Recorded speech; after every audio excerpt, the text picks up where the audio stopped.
is like one or two problems where you get an extreme speed up. So it's like a laser cutting through butter. And unfortunately, that small set of problems happens to include the public key cryptography that we use to secure the internet and that we use to secure blockchains. So, but to be clear, quantum computers are highly specialized. It's not sort of the same as like a general purpose computer that you sort of build it for one thing. And the only thing that we're really certain it'd be great at is cracking elliptic curves and also RSA keys. So, yeah. So here's some of the colors here, but this is an approximation. But you can there's some terminology here you might encounter when you read about quantum computing. So there's two kinds of qubits. First of all, what's a qubit? Who's heard of a qubit? Okay, who's heard of a bit?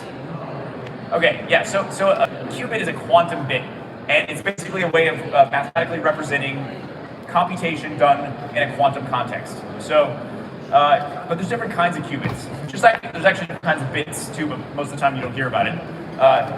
There's a physical and there's a logical.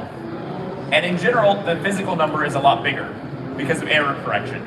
So the idea is like, when you want the number to sound big, you say the physical number. And then when you want the number to sound small, you say the logical number. But what it represents, logical is like the thing you're doing on the chalkboard, it's the math problem. It's like if everything in the hardware works perfectly, how many memory slots do we need? That's qubits, that's logical qubits. Now physical qubits is, okay, how do we actually represent that logical concept of a qubit in physical reality? And this same distinction happens with bits. You know, there's like we've sort of mastered the hardware to the degree that you can almost not think about this distinction. But you know, inside of your hard disk, there's a bunch of different little memory slots, and they have a few extra for redundance. You know, in case like a cosmic ray comes and flips a bit in your disk, and so you have this sort of error correction built into it. So. Honestly, who here's into math? Do you like math? Wow, nobody likes math. Okay, you, bro, thank you. You're a legend. Okay, so basically, this is the idea of error correction. So it's like, if I have, people have heard of, I put 2 points and it forms a line. But what if one of the points is wrong? Well, then your line's all fucked up, right? So now, if you have many points on the line, then a few of them could be wrong, but you could still reconstruct the line. So in this conception, the line is the logical qubit. It's the concept we're trying to transmit into and out of the quantum computer. And then the physical qubits are the points on the line. So that's how we're encoding the logical qubit in physical reality. So anyway, you may have heard Bitcoin key. Actually, the slide is outdated. It says 1200 right now. It's actually 800 now. So there are solutions.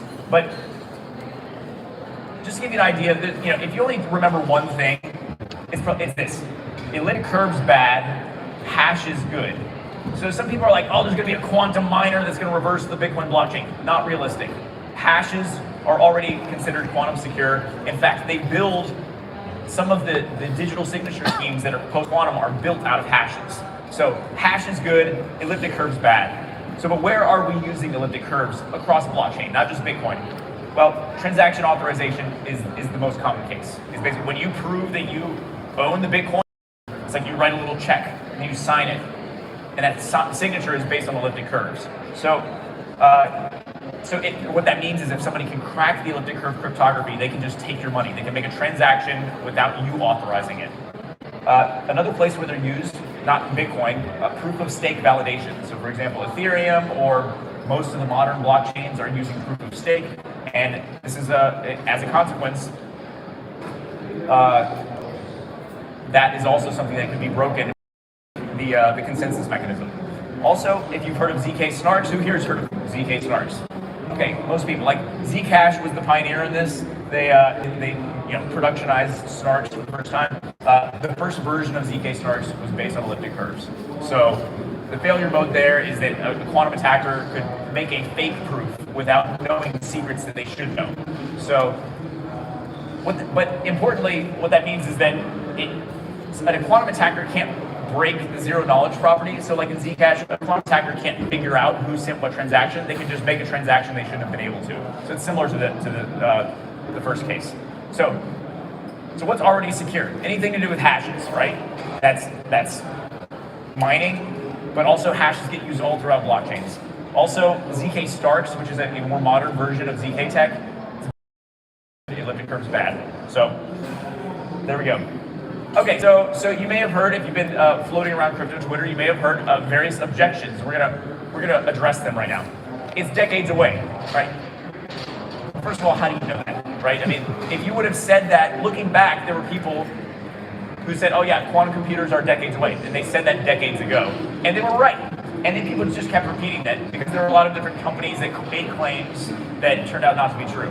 So you could have taken the default position and said, hey, this isn't real, and you would have been right. But also people said that about AI. So, just because you were right in the past doesn't mean you are in the future. Banks are more at risk. This is a really common objection. They say, well, shouldn't the banks upgrade? Well, the first answer is the banks are upgrading. This is actually, post-quantum cryptography is now considered critical infrastructure by the US government. The US government also just accelerated its own timeline for migrating the cryptography in the intel agencies and the military. So people are moving. The institutions are already moving. Much easier to talk to about quantum than like the Bitcoin magazines because it's funny. Just don't reuse keys. Who's heard this? Like, hey, and this is actually it's roughly true, and that your keys, if you don't reuse your keys, and you're not using Taproot, then your key is behind a hash. The hash. So if you just don't reuse your keys, you're less at risk because somebody would basically have to intercept the transaction before it got mined, and then break the key during that time window. That's much harder. However, this is a situation where you really should be run faster than the bear, not just faster than your friends, because you can quantum secure your keys, but like you can't quantum secure the price, right? If Satoshi's coins or Binance's coins get cracked, then then your coins are not going to be worth very much. So we'll upgrade when we see it coming. I think this is the most insidious one. There was a time when Bitcoin wanted to be better than banks, and so like waiting for everyone else to upgrade is a bit of a, I think, bad strategy. Also, by the time they can crack say 128-bit key, a key of half size, it's probably too late because it'll be just months away. We will have found the gas pedal, and it would just be pressing on it. So, all right, let's keep moving.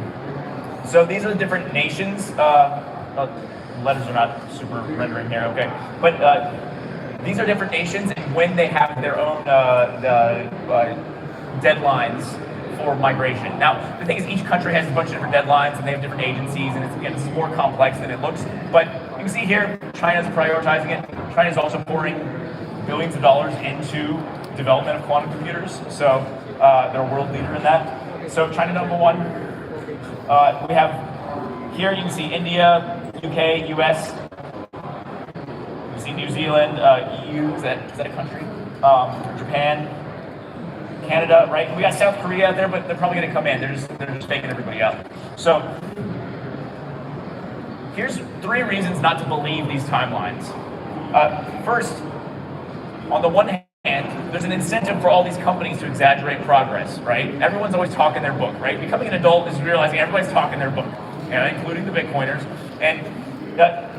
But also, tech development is nonlinear. So like you don't necessarily, it's not like you just, you do 3 development, it's not like a video game where like you wait 3 minutes and now you've got new technology. It's like somebody discovers it, it's stochastic.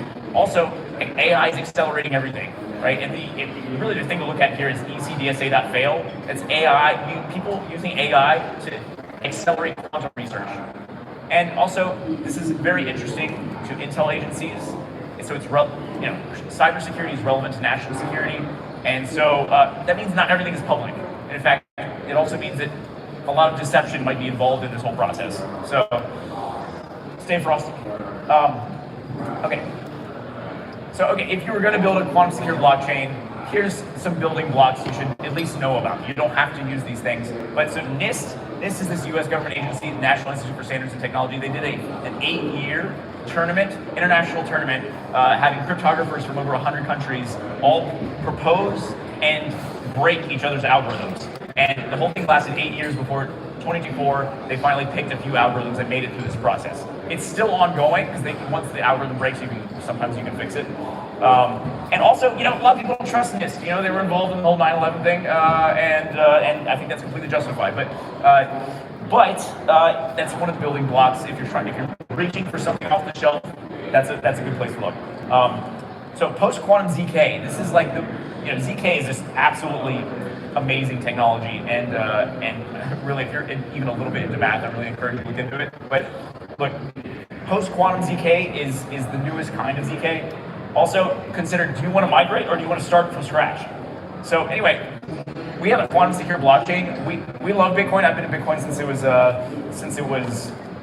$2. My first international wire transfer was to Mt. Gox. It was like, oh my God, I'm sending money to Japan. Is this okay? And so I worked with Mike Hearn on Bitcoin J. I love Bitcoin, but more specifically, I love peer-to-peer electronic cash. I think that was why I got into crypto. And we're launching in 2 weeks. So if you want to mine it, or you want to learn more, please put your put the QR code in your phone. Let's go. Thank you. Thank you, Christopher.